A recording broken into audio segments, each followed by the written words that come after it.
Disagreements and conflicts are a part of our lives every day. And in our various relationships, we just have to find a way to deal with such disagreements, especially in an intimate relationship like marriage. You really cannot avoid disagreements. You have to find a way as a couple, as a husband and wife, to navigate through the disagreements that you will have from time to time. The success or the failure of your marriage depends on how you learn and practice to resolve the conflicts and the disagreements that come your way. Welcome to my channel. Glad to be with you today. My name is Dorothy, and today I'd like to take you through some steps that will help you to navigate through uh, disagreements, conflicts, and some problems that you might have, especially communication problems that you are likely to face in your marriage. So, the topic for today is how loving couples walk through disagreements together. How loving couples walk through disagreements together. Now, somebody uh, said, and I'm quoting, life is 10% of what happens to you and 90% of how you respond to it. Life is 10% of what happens to you and 90% of how you react to it. So the problem is not what happens, the real problem is how you respond to the things that happen to you. The problem is not whether you have disagreements in your marriage. The problem is how do you respond when those disagreements come? How do you respond to conflict? So, when a couple takes responsibility for the things that happen to them in their relationship, they are being reasonable, they are being practical, and they are being proactive, so much so that they will be able to develop the skills over time. They will have the experience. I mean, if they were able to resolve one conflict yesterday, they will be more likely to resolve whatever they have today and whatever conflict they have tomorrow and the next, and so on and so forth. So as you practice, as you work on conflict resolution, problem solving, you are getting better, you are getting stronger, and you are developing experience to make your marriage and your relationship work better. So I'll be sharing with you the following, I call them soft skills that you need to manage disagreements in your marriage. Number one, listen to your spouse. Listen to your spouse.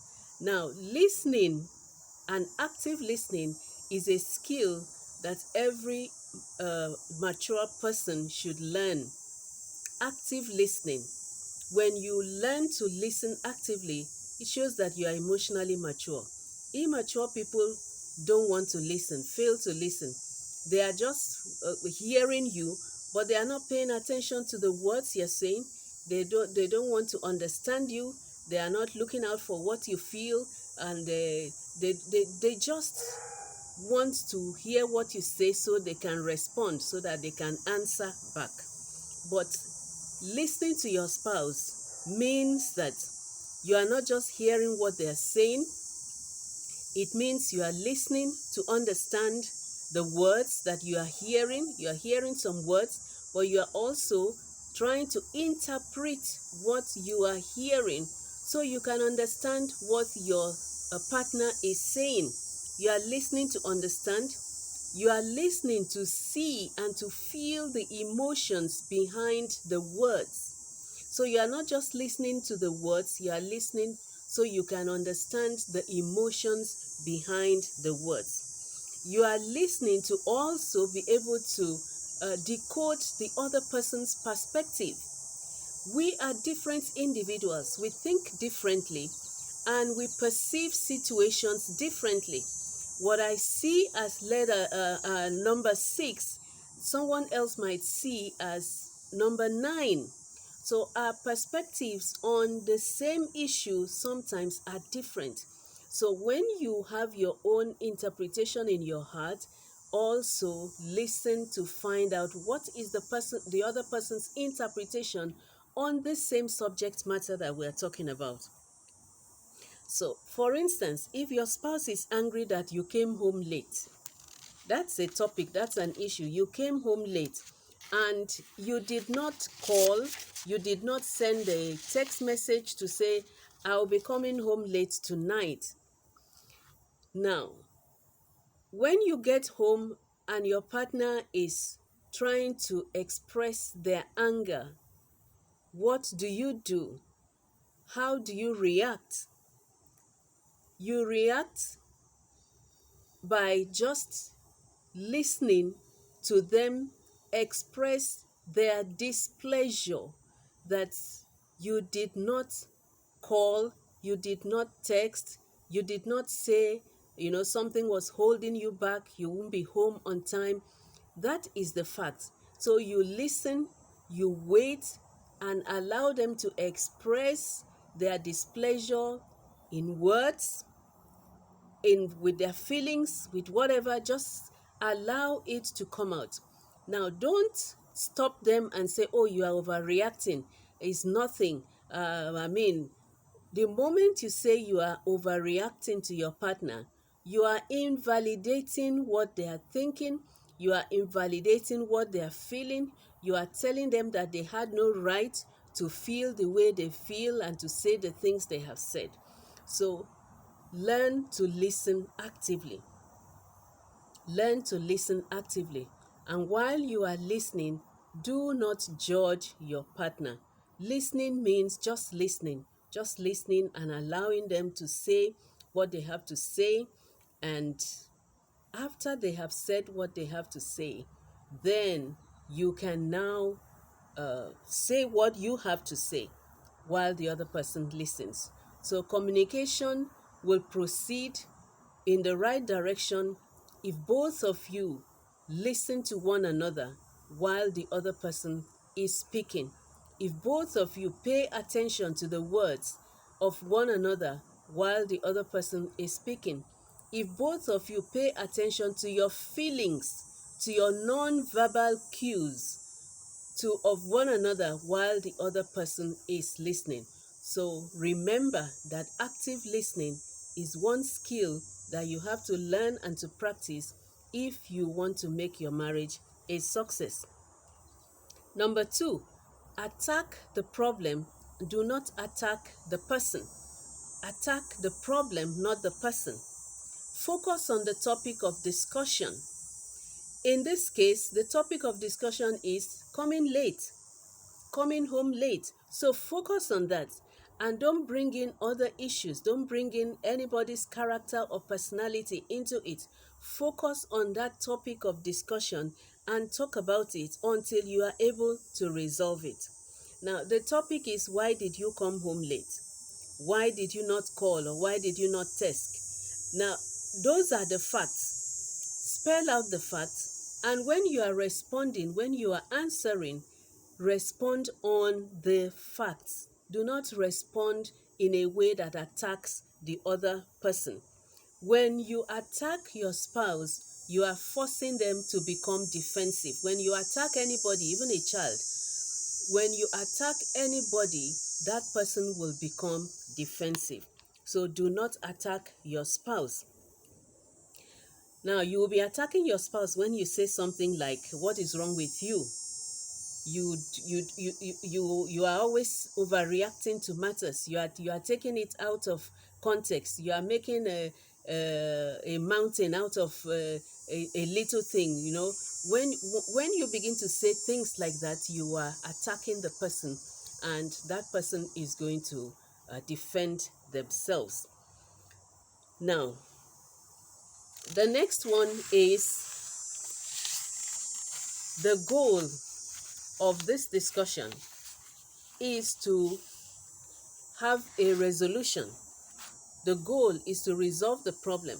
It's not to win an argument. So when there is an argument, the goal is not for one person to win the argument. The goal is to resolve a problem.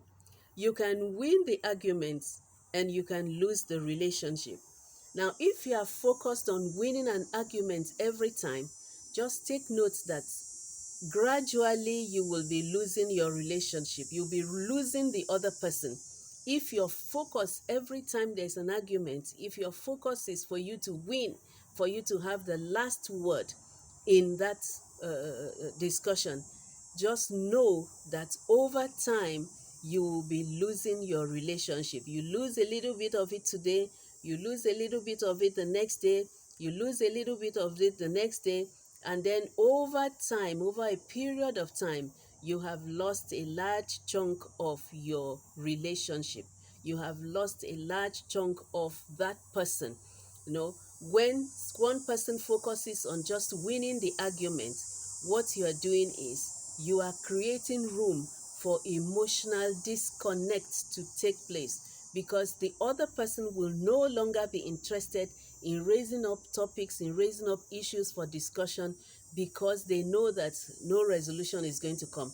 And so you will have quiet, you will have peace, there will be no arguments, but you will no longer have a relationship over a period of time, because one person has disconnected, one person has withdrawn, one person has refused to talk, one person has refused to argue, one person has refused to bring up issues, to table issues and matters that need resolution. And so, yes, you are not quarreling, you are not arguing, you are not having discussions, but at the same time, just know that you are no more having a relationship. You can be living together, laughing and talking about other things, and it looks like everything is going on well. But one day you will discover that both of you are strangers to one another, because one person focused so much on winning the argument. So the goal is not for you to win an argument. The goal is for you to resolve the matter. The goal is for you to build a strong connection between the two of you. Amos chapter 3 verse 3 says, "Can two work together except they be agreed?" So the goal is for you to resolve the matter so that you can have an agreement. You can come to an agreement on this subject matter you're discussing today. On the next subject matter you will discuss the next day, and so on. The more agreeable you are on issues that affect the both of you, the stronger your bond will be. The stronger your bond will be. So the goal is for you to secure agreement one with another on this issue, on that issue, on that matter, on so many things that come your way, that come to you as a married partner. The last thing you need to do is, when it is necessary, tender an apology. When you know that you are in the wrong, tender an apology. And always remember that the first person to tender an apology is the strong one. Don't think that, oh, you have to be wrong before you can tender an apology. Sometimes you just need to tender an apology so that both of you can move on. And yes, when you are wrong, do tender an apology, and let it be a good apology. Somebody said a good apology is more than saying I am sorry. A good apology, includes I am sorry, and it also includes something like I was wrong, I take responsibility, it was my fault, I did what I shouldn't have done, I said what I shouldn't have said, and it will not repeat itself next time. Or what can I do to make it better? What can I do to make it up to you? So a good apology is not just one sentence. It's not just I am sorry. A good apology means that you take responsibility, you say it, you verbalize it, you say it's not going to repeat itself again, it's not going to happen again. I'm going to do so and so steps to be able to make sure that something like this does not happen again. So, in conclusion, let me say that when there is an argument, especially a heated one, when tempers are flared up and anger is involved, you should allow tempers to cool off before you continue with the discussion. Don't speak when you are angry, really, really angry. Don't speak when your heart is bitter, when your heart is heavy. Allow things to cool off a little bit. Find a good time, a good place, and sit together to resolve those matters. Remember that in marriage, you will always have issues to resolve together. So practice the skill of resolving conflicts amicably and thoroughly and completely. Don't just talk to a certain stage and then you leave it hanging, and one person says, I am sorry, so that because you want peace to continue, and you leave it unresolved. Please resolve your conflicts on time and resolve those conflicts completely. Make sure that you have wiped the table clean as far as that matter is concerned. I pray that the Lord will give you wisdom, give you the grace, and give you the patience to be able to walk with your spouse through the issues that come your way on a regular basis. God is the author of wisdom. He says, whoever lacks wisdom, let him ask, and I will give to that person generously. So ask him to bless you with wisdom. Ask him to give you the skill for conflict resolution. Ask him to give you the grace to be patient with your partner and to seek to understand them, especially during communication. I pray that the Lord will strengthen your marriage, strengthen your relationship, and lead you in the right path and help you to build a strong and satisfying relationship for you both and for everyone living in your home. Thank you for watching today. If you are new, if you are seeing me for the first time, I'd like to ask you to click on the subscribe button, follow me for more videos, go back and watch some of my other videos. And if you have subscribed, I want to thank you. Thank you for your support. Please drop your comments. Let me know what are some other ways couples can use to be able to resolve conflicts in their marriage. God bless you. I'll see you in my next video.